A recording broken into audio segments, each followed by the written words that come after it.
Quick thoughts on the patch today. There's just a couple of notes that were released yesterday, so I want to go over those super fast. Specific things that I didn't go over in the previous video, so we're going to do that really quickly. First off, let's talk about the mauga release. Obviously, there was a lot of questions about the mauga, his feasibility with how weak he is to poke and how weak he was to many of the CC, debuffs, nades, discords, and so on. So it seems like they've tried to address some of those things. First off, I guess we should probably talk about junkerqueen. Spread reduced in her scattergun by 8%. I actually think this is a pretty good change. If they were going to buff junkerqueen, she's already pretty potent up in range, but she definitely is not quite as strong in medium range as she ought to be. So this is going to allow her to poke a little bit more accurately in that medium range. Exactly what 8% is going to feel like, we'll have to wait and see. That could be a huge buff. It could be a small buff. We'll have to wait and see. Overall, I'm fine with that change. I think it gives her a little bit more medium range feasibility, which is what she should be able to do. Without necessarily breaking her in the close ranges, which is what she's already strong at, which is what we want with balance changes. Mauga, the key thing, he's going to get 150 armor. 150 armor of his HP is replaced with armor. That's a good change. Head hit volume reduced by 15%. It's also a good change. The problem with Mauga, he was just so big, so big. Spread for both guns, fire reduced by 50%. I actually don't love this. Whoops, my screen just shuts off. Okay.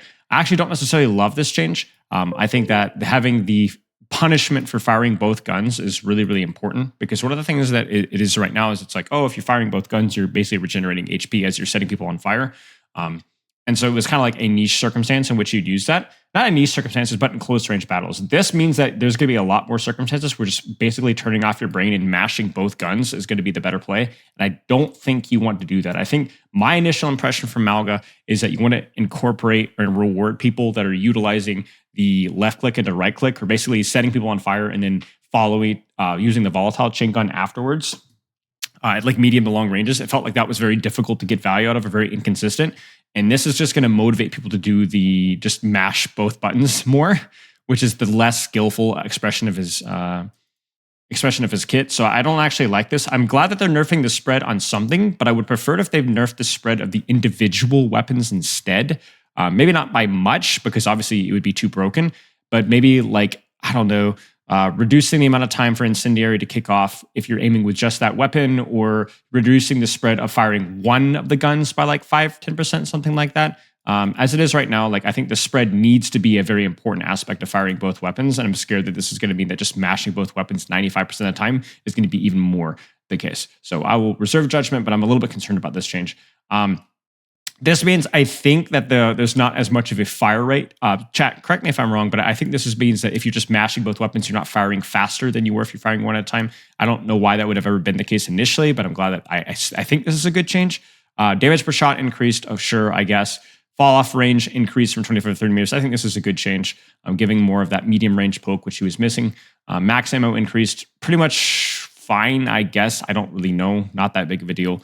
Movement speed, this is a really good change. I think the problem is when he was firing his weapon, he was so slow. And if you haven't paid attention, it's 20 to 15% per gun. So the movement speed penalty was actually additive. You would go from 20% to 40% if you're mashing both weapons. Now it's 15 to 30% if you're firing both guns. And crucially, only 15% if you're firing one gun. So I think this is definitely good. He was way too slow when he was firing his weapon.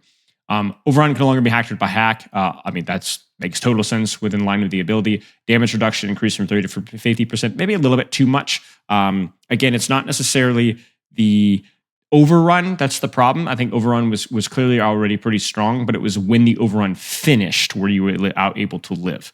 And I think this will help a little bit with that, but not a lot by that. Lifesteal increased from 60 to 70%. So this is the ability is the buff that he gives to his team where, let me scroll up here. Basically where they take reduced damage and they get lifesteal. Nearby allies take reduced damage and heal by dealing damage. So that's going to be a pretty significant lifesteal. It's hard to know exactly how that's going to work in the meta. I think anyone who thinks that they have a perfect read on that is kidding themselves. I think we'll have to wait and see. The obvious answer is that nearby allies is definitely going to help some DPS characters rather than others. So we'll have to wait and see. But definitely feels like that's going to be pretty palpable here. Overhealth conversion rate increased 40 to 50%. I'm a little bit concerned about this one as well, because this is going to be a buff to his sustain. Remember, the problem with Mauga is that he was weak to like CC, poke damage, things like that. This is definitely addressing some of those issues. The armor is the big one. Head hit volume is the big one. The spread reduction, a slight damage buff, the movement speed penalty. These are all good. Damage reduction. All of these are useful for, but he's still going to be fairly vulnerable to those things. And crucially, what they did is they also buffed his ability to sustain himself in close proximity with the spread reduction, the overhealth conversion rate, all these kind of things, and even things like the max ammo. And so that is concerning. If you're a brawl tank character, this character may feel kind of bad to play into because he will be almost essentially unkillable with these buffs. So I'm a little bit concerned with that. I would have preferred more weapon play around alternating weapons. Maybe, I think definitely the head hit volume, the base health, but I'm concerned that he'll be a little bit unkillable in close range. Like we'll have like Orisa 2.0 in close range.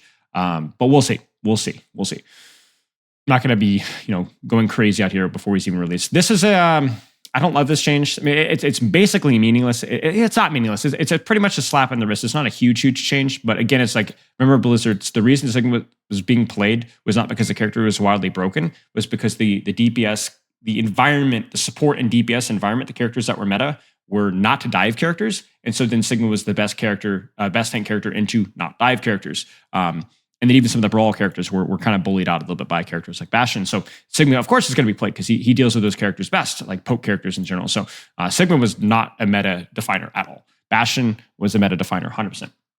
Iliari was meta definer 100%. A lot of the poke characters were the stronger characters. So that's why Sigma is being played. So this nerf is just like they really want poke dead, but Sigma was not the reason why poke was being played. Winston, Tesla cannon outdoors. We talked about this already. This is another change I'm not as much of a fan with. I don't think reducing the maximum ammo is the issue here. How long Mei is able to continuously slow and every time right now the primary field does more damage. I think the problem is the slow. I think that at least the potency of the slow. There's lots of ways where you could nerf this. You could reduce the slow even further to 25%.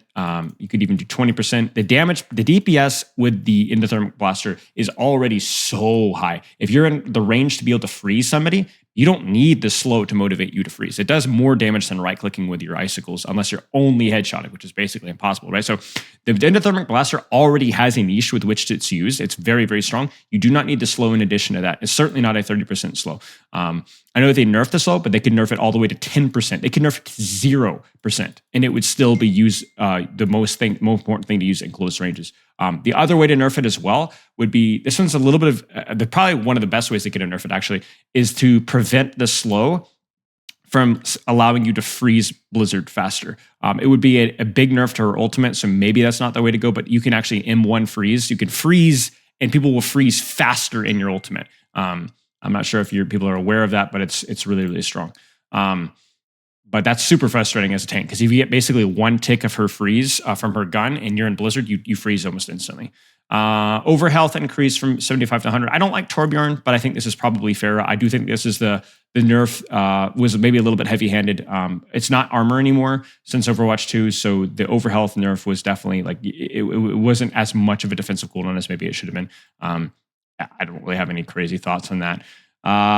This is the big one. Healing speed on the Ofuda basically travel faster, so it's going to be quicker to heal people at range. Not going to be as important in close ranges. It's going to be more important in longer ranges, but the travel time was an issue.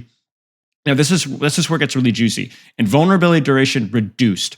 Probably a good change. It takes a little bit more skill play to actually time when you want the invulnerability, but this is maybe interesting. Healing explosion increase from 40 to 80 health. Now, Kiriko is a really, really tricky one because she's actually not a very high win rate character because she's a little bit more skillful, but there are a lot of things about Suzu that frustrate people, but this is kind of like what we're a little bit concerned about. We don't necessarily want more healing from Suzu when it already does the job. The invulnerability, the cleanse is already the identity. I would have preferred they've buffed her. I don't really know what they would have buffed her.